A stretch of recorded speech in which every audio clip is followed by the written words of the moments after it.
Olá, é bom ter você de volta. Nessa próxima decisão, nós vamos conferir uma questão que, apesar de que nesse caso esteja atrelado ao adicional de transferência, pode ser utilizada ou pode ser importante também para a análise de outras questões, especialmente aquelas vinculadas a relações de trato continuado. Trata-se aqui dos embargos 142, dígito 65 de 2012, cuja a emenda na fração de interesse traz o seguinte: a orientação jurisprudencial 113 da STI, em sua parte final, consagra o entendimento de que o pressuposto legal apto a legitimar a percepção do adicional de transferência é a provisoriedade, a qual, segundo a jurisprudência predominante dessa Corte, configura-se diante da existência de alguns elementos, como o ânimo provisório ou definitivo, o tempo de duração do local de destino e as sucessivas mudanças de residência durante o contrato de trabalho. Assim, os dados fáticos devem ser analisados em conjunto, observando-se todo o tempo contratual e levando-se em conta para tal fim os fatos ocorridos inclusive no período considerado prescrito. Como a prescrição declarada em sentença subsiste, tal importa a rejeição das parcelas exigíveis mais de 5 anos antes da propositura da ação.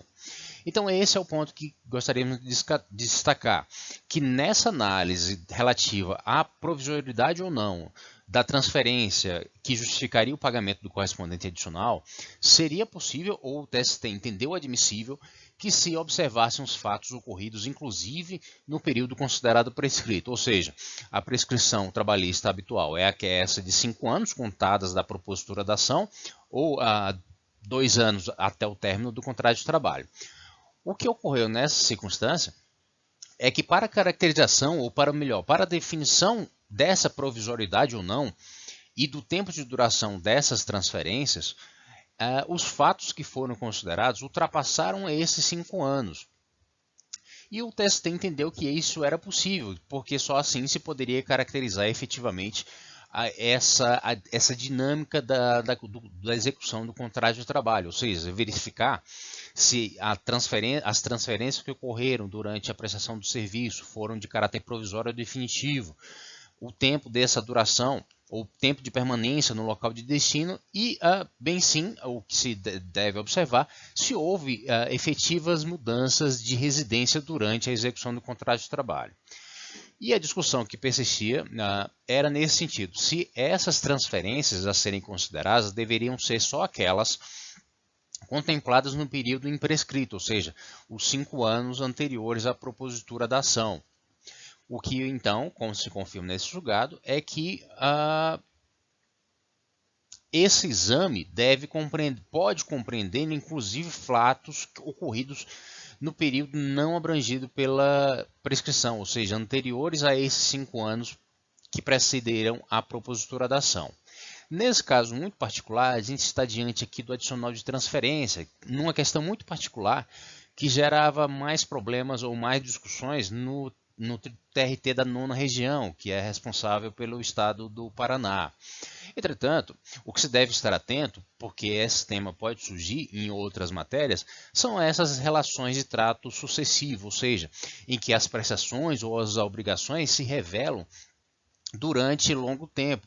e, consequentemente, o exame concreto da modificação do contrato de trabalho pelos simples atos das partes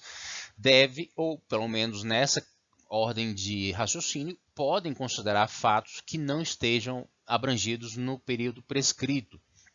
ou melhor, que extrapolem o período prescrito, que tenham ocorrido em tempo mais afastado do que aquele compreendido nesses 5 anos que antecederam a propositura da ação. Claro, se for um caso de aplicação de adicional de discussão acerca do adicional de transferência, esse tipo de decisão e outras semelhantes servem de precedente imediato, de julgado persuasivo de forma imediata. Entretanto, se pode cogitar de algumas outras situações em que haja uma relação de trato sucessivo, não haja propriamente uma mudança explícita, mas que o conjunto dos atos e de fatos ocorridos durante a prestação desse contrato de trabalho acarretaram algum tipo de mudança na situação jurídica. E para a caracterização final da atual regência do contrato de trabalho, ou do real conteúdo do contrato de trabalho,